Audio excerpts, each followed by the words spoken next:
Today, I thought I might make beef hamburger steak, Poppy's favorite, since I can finally get home early. As I walked home, imagining her delighted face, I reached the front of our house. Just then, a car turned the corner, so I moved to the side of the road to make way. The car slowly passed in front of me. In the driver's seat was my husband Henry, and in the passenger seat sat Poppy. As I watched the taillights disappear into the distance, I was struck by an overwhelming sense of unease. Poppy sat slumped in the passenger seat, her lips tightly drawn.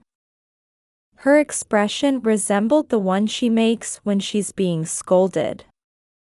They certainly didn't look like they were heading out for fun. About 2 weeks later, I was at the car dealership. "We've been expecting you. The inspection is complete, but..." The mechanic rubbed his hands together nervously, seeming hesitant to continue. "Your husband has been using this car recently, right? This is difficult to discuss here. Would you mind coming with me to check something?" I followed the mechanic to where the car was parked. He opened the car and pulled out a plastic bag. "Actually, we found this on the floor during inspection."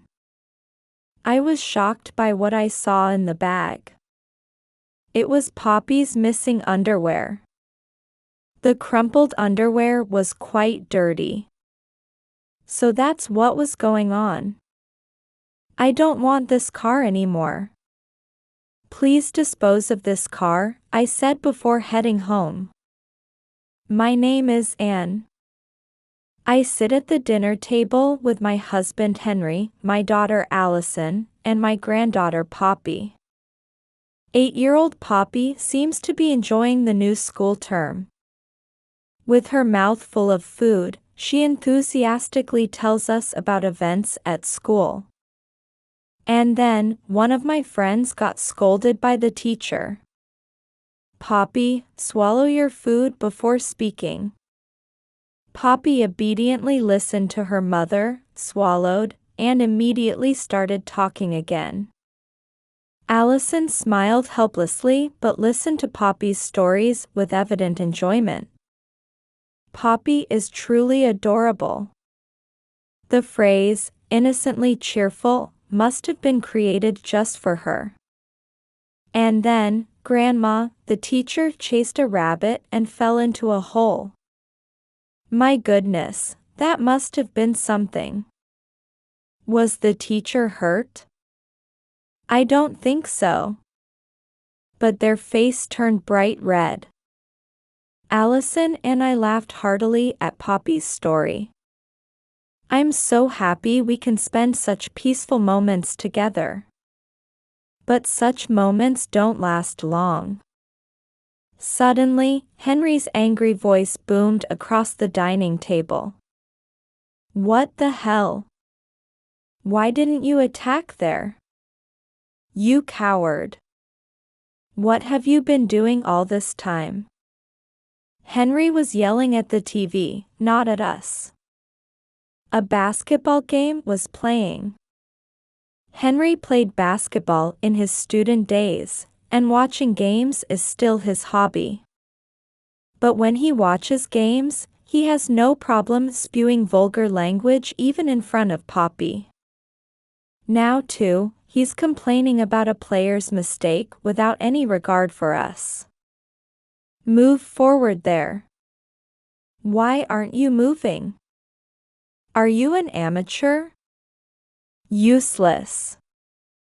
The noise was getting on my nerves too, not with the players, but with Henry. Such foul language is ruining our dinner.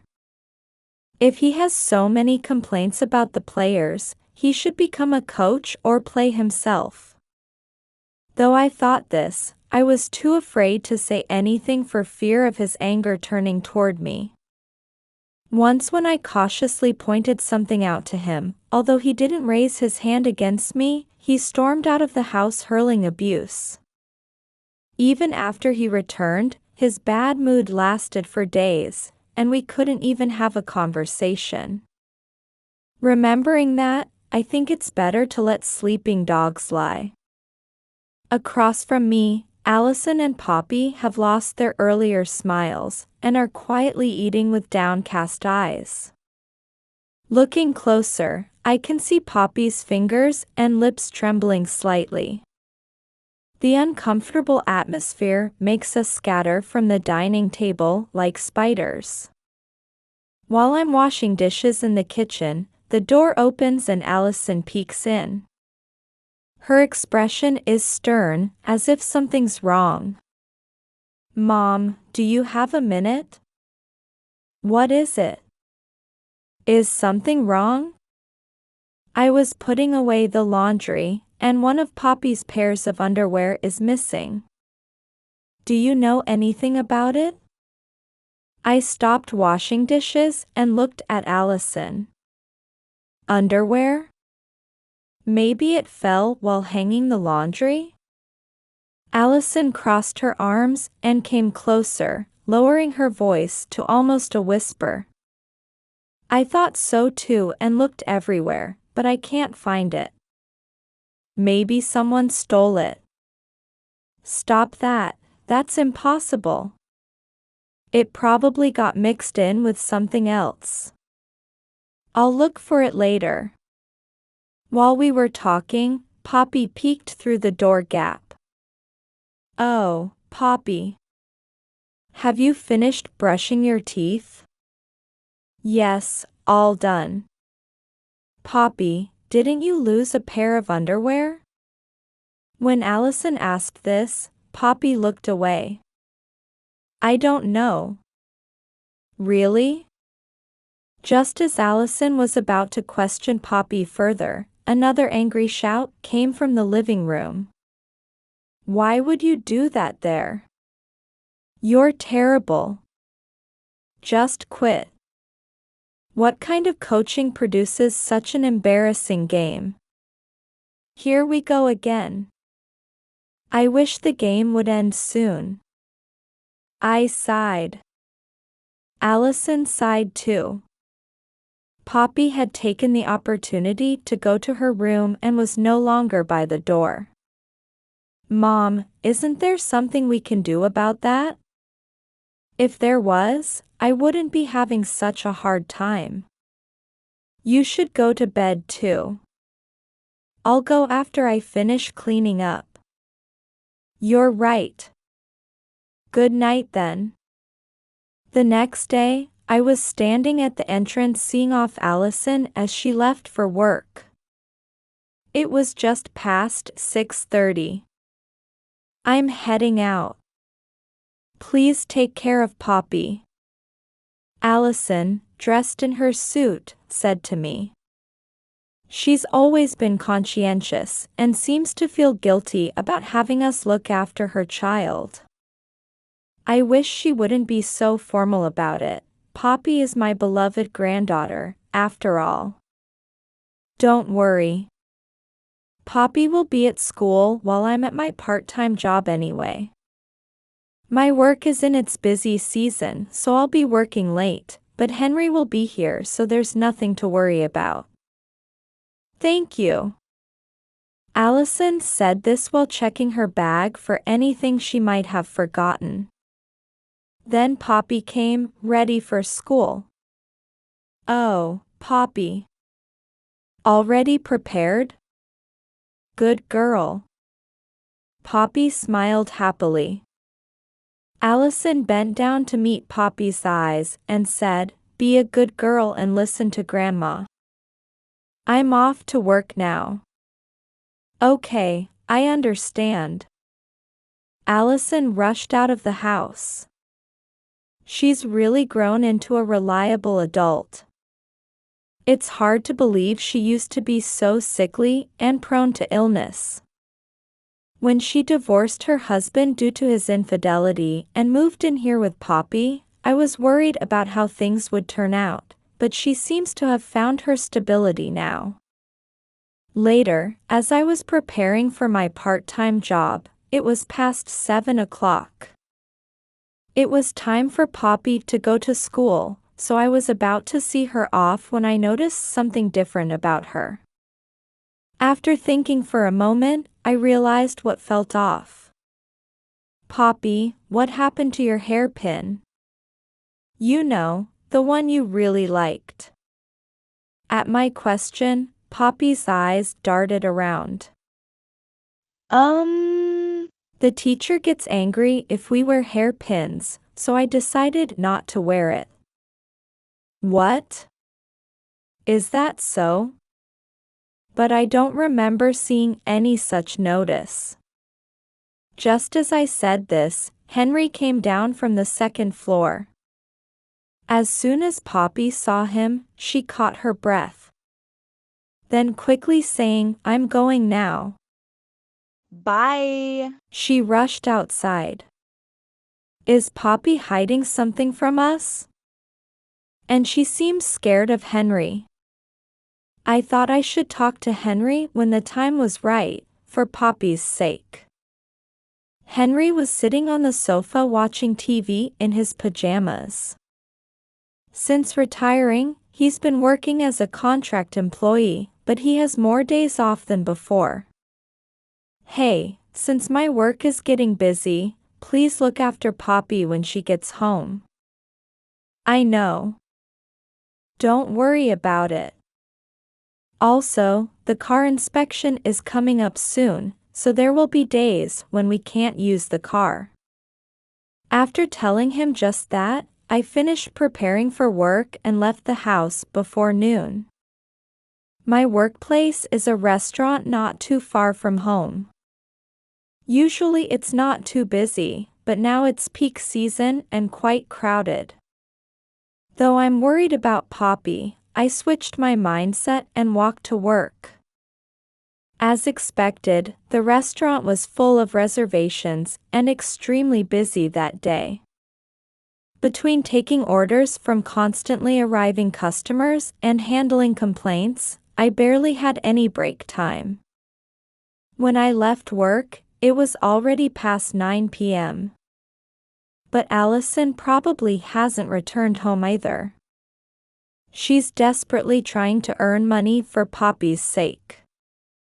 She even got permission from her company to work a part-time job after her regular hours. I just hope she doesn't overwork herself and collapse. I was thinking about these things as I walked home. When I turned the corner and saw our house, I stopped in my tracks, sensing something wrong. For some reason, no lights were on at home. And Henry's car wasn't there either. Henry must have gone somewhere with Poppy. Maybe they went to the nearby shopping mall. But is it okay to be out this late? I hope they haven't gotten into any trouble. Feeling anxious, I took dinner out of the refrigerator and heated it in the microwave. Just then, Henry and Poppy returned home. Welcome back. Where were you? But neither of them answered my question. Would you like to take a shower first? Or have dinner? When I asked this, Henry just said dinner.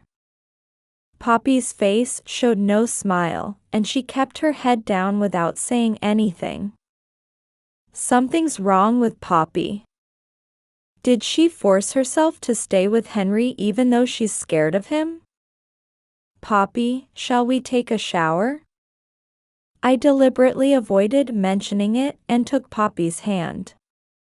But she shook off my hand and said, "I'm fine. I can do it myself," before quickly heading to the bathroom.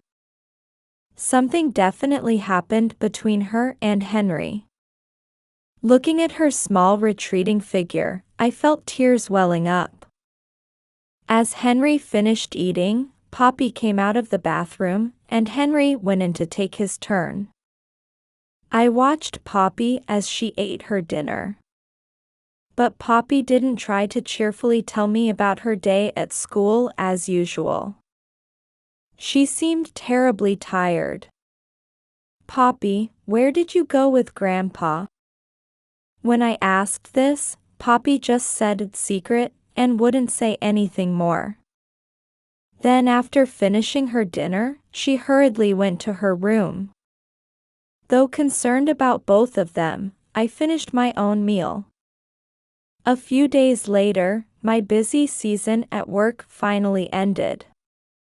Since I could get home early for the first time in a while, I thought I'd make Poppy's favorite beef hamburger steak.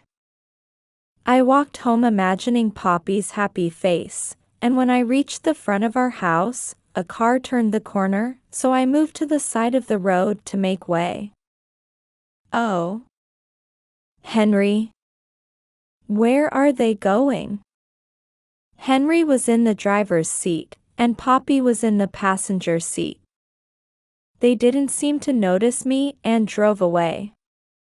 As I watched the taillights disappear, I was struck by an overwhelming sense of unease. Poppy sat slumped in the passenger seat, her lips tightly drawn. Her expression resembled the one she makes when she's being scolded. They certainly didn't look like they were heading out for fun. But unable to follow them, I just went home. On the living room table was a note in Henry's handwriting saying "Eat out with Poppy. Don't worry, but we'll be late." Even if he tells me not to worry, how can I not after seeing them like that? I tried to push away my anxiety by making hamburger steaks. Time seemed to pass incredibly slowly. 2 hours passed, and they still hadn't returned. I didn't take a bath or turn on the TV, just sat waiting for them to come back. After 9 p.m., the front door opened. "I'm home. Is Dad out? Where's Poppy?" Without saying anything, I showed Allison the note Henry had left. Allison read it and frowned. "Isn't it strange to keep her out this late, no matter what?" "I think so too. There's a lot I want to talk about, but first go change." "You must be tired, right?" After Allison changed clothes, I told her this wasn't the first time Henry had kept Poppy out late. Allison had also felt something was off about Poppy's behavior. But before we could reach any clear answers, time just kept passing. They finally returned much later. Although we questioned them, they gave only vague, evasive answers. Then, like before, they quietly ate dinner, took baths, and went straight to bed. Something is definitely wrong. They're hiding something. But how can we find out what it is? About 2 weeks later, on a Saturday afternoon, I was at the car dealership. I had taken the car in for inspection that morning. Although Henry drives it most of the time, the car is in my name, so I handle all the maintenance visits to the dealership. I'm familiar with the mechanic, and we chat casually. A few years ago, when Henry had an accident, we came together, so the mechanic knows that Henry usually uses this car. After returning the loaner car, I was in the waiting room when I could see my car through the glass. Next to it, the young mechanic in charge and what appeared to be a senior mechanic were talking with serious expressions. Soon after, the mechanic in charge came to me. "Thank you for waiting. The inspection went fine, but..." The mechanic rubbed his hands together nervously, seeming hesitant to continue. I suddenly felt anxious. "What is it? Was there a problem? Your husband has been using this car recently, right?" This is difficult to discuss here. Would you mind coming with me to check something? All right. I followed the mechanic to where the car was parked. He opened the car and pulled out a plastic bag. Actually, we found this on the floor during inspection. It's difficult to say, so I'd like you to see for yourself. I was shocked by what I saw in the bag. It was Poppy's missing underwear. The crumpled underwear was quite dirty. Furthermore, in the bag was Poppy's favorite hairpin. It was badly bent, with what looked like blood stains faintly stuck to it. Seeing these two items, I couldn't say anything. I was just shocked. But at the same time, this made it clear that Henry was doing something bad to Poppy. When I didn't say anything, the mechanic seemed to get worried.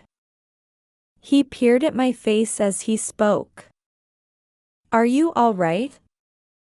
If you'd like, we could contact the police.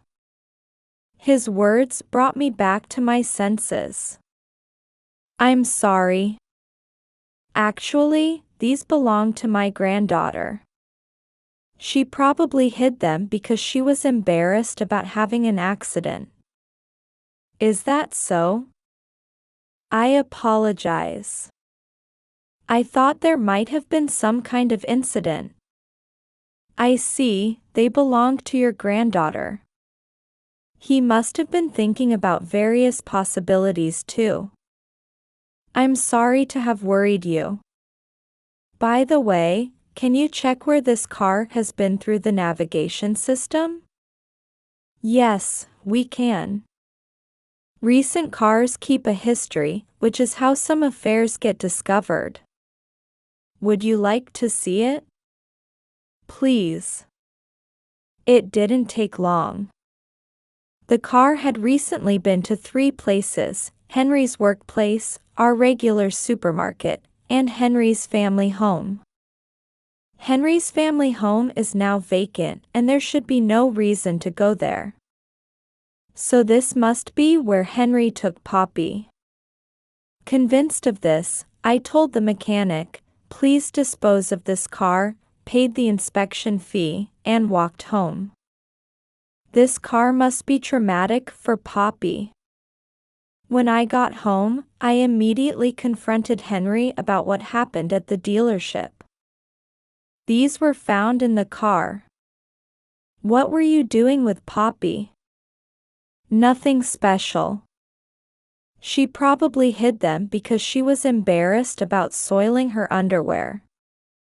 Then why did you go to your family home? It was in the car's navigation history. There's no reason to go there. There are reasons. Pulling weeds, cleaning.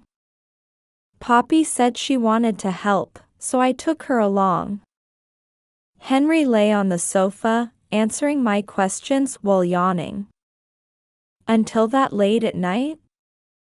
Poppy is only 8 years old. You're being annoying. Got a problem with that? Henry sat up and grabbed my collar. You told me to look after Poppy, so I did. Why am I getting blamed for it? Don't get too cocky. I was terrified. He's going to hit me. I instinctively closed my eyes. But even Henry drew the line at physical violence. He shoved me against the wall and went back to lounging on the sofa, laughing. I was so shaken my heart was pounding, and I couldn't speak. This conversation is over. Get out of here, you're annoying me. I don't know what I might do if you make me any angrier. In the end, I had to retreat without getting anything out of Henry. I cried in the bedroom out of frustration. But it was clear I couldn't match Henry's physical strength. He could easily crush me. Still, I couldn't let this continue. Face pressed into the bed, I made plans for what to do next. That night, after Henry went to bed, I consulted with Allison. When Allison heard everything, her face turned red with anger. I can't forgive Dad for this, even if he is my father. And to treat you so terribly too, she said, clenching her fists. I've been thinking, I want you to take the day off work the day after tomorrow. I'll take off too, and we'll keep Poppy home from school. That's not a problem, but what are you planning? Henry will be at work that day. I thought we could use that time to ask Poppy what's been happening. Allison crossed her arms and thought for a while. I didn't rush her, waiting for her to gather her thoughts. I understand what you're thinking. But I'm worried about Poppy. She must be traumatized. I know that. But we can't get anything out of Henry, and we don't have clear evidence. We have to hear it from Poppy. Monday came. Poppy seemed happy to skip school, smiling. Allison and I decided to ask her what was really happening. Poppy, where did you go with Grandpa? It's a secret. Poppy, please be honest with us. We'll protect you. Poppy's smile vanished at Allison's desperate plea. She puffed out her cheeks and stared at the TV. Poppy, please. Allison gently embraced Poppy from behind and whispered in her ear. Poppy's face contorted, and large tears began rolling down her cheeks. I hate Grandpa. I really hate him. Saying this, Poppy clung to Allison and began crying loudly. I gently rubbed her back to calm her down. I'm so sorry we didn't notice. It must have been really hard.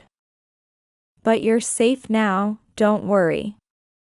Poppy cried for a while, but when she calmed down, she told us everything between sniffles.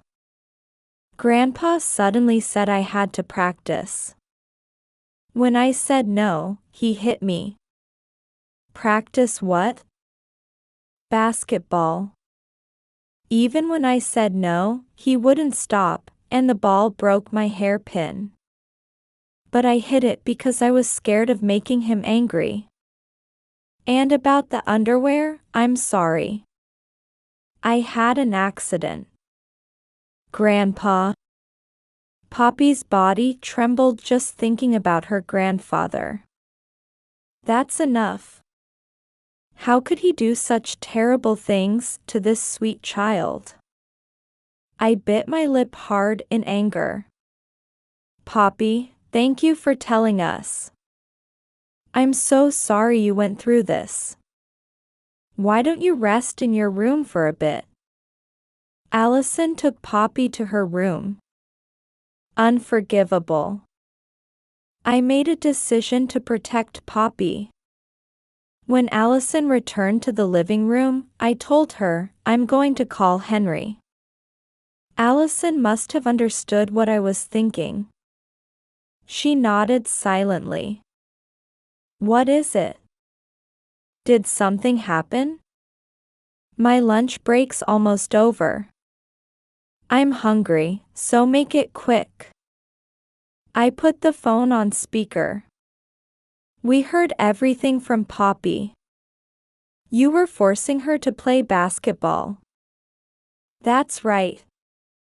I was teaching her basketball. Henry's tone suggested he thought he'd done nothing wrong. You knew she hated it, didn't you? She's covered in bruises, Allison said. Shut up.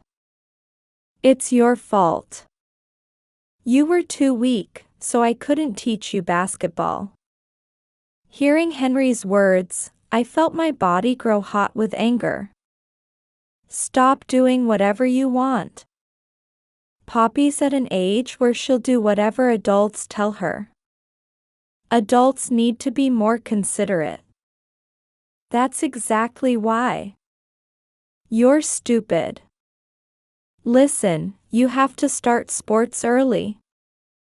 It's almost too late at Poppy's age. So stop interfering. Why are you making her do something she hates? Nobody asked you to.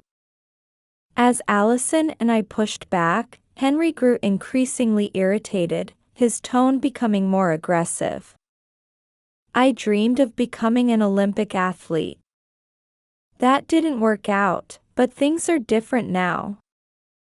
I can make Poppy an Olympic athlete. That's just your ego, isn't it? Don't drag Poppy into your dreams.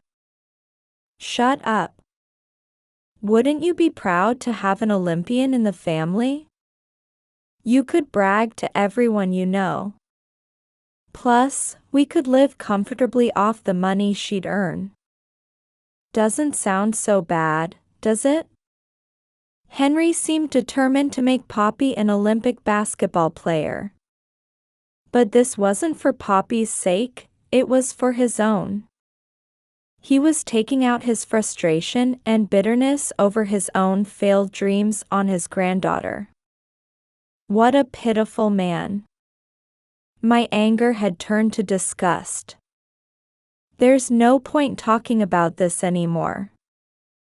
Henry, there's no one who can fulfill your broken dreams for you.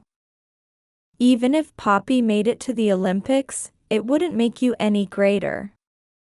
What are you trying to say? All we can do now is watch over her growth. You must know that too. So give it up. Your dream is over. Don't mess with me. Henry's words trailed off. All we could hear was the faint sound of teeth grinding. Stop trying to teach Poppy basketball. If you love basketball so much, why don't you practice it yourself? I hung up after saying that. I had nothing more to say to Henry. Looking at Allison, I saw she was quietly crying. Allison, are you okay? Yes. I'm fine. Then Allison and I packed our belongings. We were leaving this house. Though I'd been married to my husband for many years, I couldn't forgive him for hurting Poppy. That's why I had decided to divorce him as soon as Poppy first told us what was happening. Poppy quickly understood and packed her school things. After we finished packing, I called a taxi to take us to the nearest hotel for now. I left a note on the table saying, "We're leaving. Divorce papers will be sent by mail." A few months later, on a holiday, we were sitting around the dinner table in our apartment. On the plates was Poppy's favorite beef hamburger steak. She was cheerfully telling us about her friends. And then, one of my friends stepped in dog poop. Hey! No talk like that during meals. Allison said this while laughing joyfully. I felt happy watching the two of them. Soon after we left, Allison told her boss about the situation. Her boss suggested we move into the company housing. Also, my divorce from Henry was settled quickly.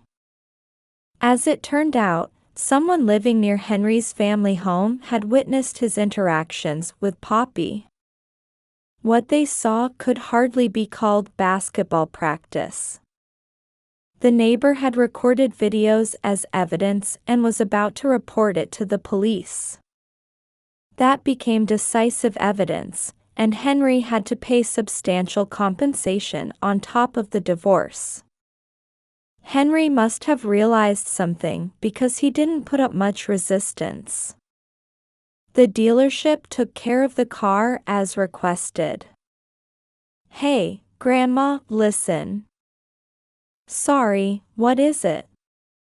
I listened happily to Poppy's stories. I'm so glad she's back to her cheerful self. Poppy was emotionally scarred because of Henry. Allison quit her part-time job to spend more time with Poppy. I also did everything I could to help heal Poppy's emotional wounds. Thanks to that, she gradually regained her smile. The wounds in her heart won't heal so easily. But both Allison and I are determined to stay by Poppy's side forever. And I'm going to play with my friends tomorrow too, so I'll have lots more stories to tell. Okay, I'm looking forward to hearing them. Have fun and be careful.